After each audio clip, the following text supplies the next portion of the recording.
Dalam bahasa Arab, ada dua jenis ayat. Ayat yang memfokus lebih kepada kata nama dan ayat yang memfokus lebih kepada kata kerja. Okey? Ayat yang berdasarkan kepada kata nama dan berdasarkan kepada kata kerja. Dua jenis ayat, okey? Kata nama ada kala kata tak? Kala kini, kala lampau, kala depan. Ada ke? Tak ada kan?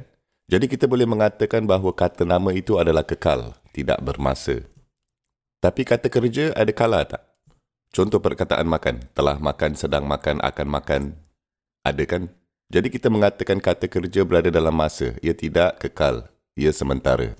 Kan? Jadi ia okey untuk diringkaskan bahawa kata nama sebagai kekal, abadi dan kata kerja sebagai tidak kekal, sementara. Okey, saya sedang bagi tahu anda tentang linguistik sekarang. Okey? Surah Al-Fatihah. Bahagian pertama tentang apa? Allah. Okey? Yang ayat yang kat tengah itu adalah antara kita dan Allah, kan? Kamu ingat tak? Kita mahu jadi hamba dia dan kita mahu pertolongan dia, kan? Jadi ayat yang kat tengah itu setengah darinya untuk Allah, lepas tu setengah yang lagi itu pula untuk kita. Betul? Bahagian yang ketiga, yang terakhir itu pula tentang siapa? Tentang kita, kan? Okey, kamu tengok ni. Bahagian pertama surah adalah ayat berdasarkan kata nama. Bahagian tiga terakhir itu apa yang kita sedang minta adalah ayat berdasarkan kata kerja. Tapi bahagian yang kat tengah tu pula, ayat kat tengah itu, iyyaka na'budu. Walaupun ia ayat berdasarkan kata kerja, ia bermula dengan kata nama.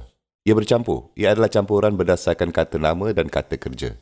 Jadi, sekali lagi, bahagian yang pertama, apa tadi?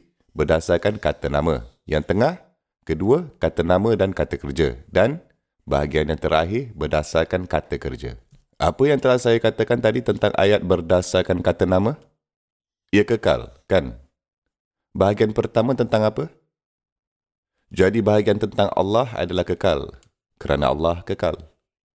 Bahagian terakhir pasal apa? Kita, kan? Dan ayat jenis apa yang telah digunakan kat sini? Ayat berdasarkan kata kerja. Sebab kita ni semua hanya sementara.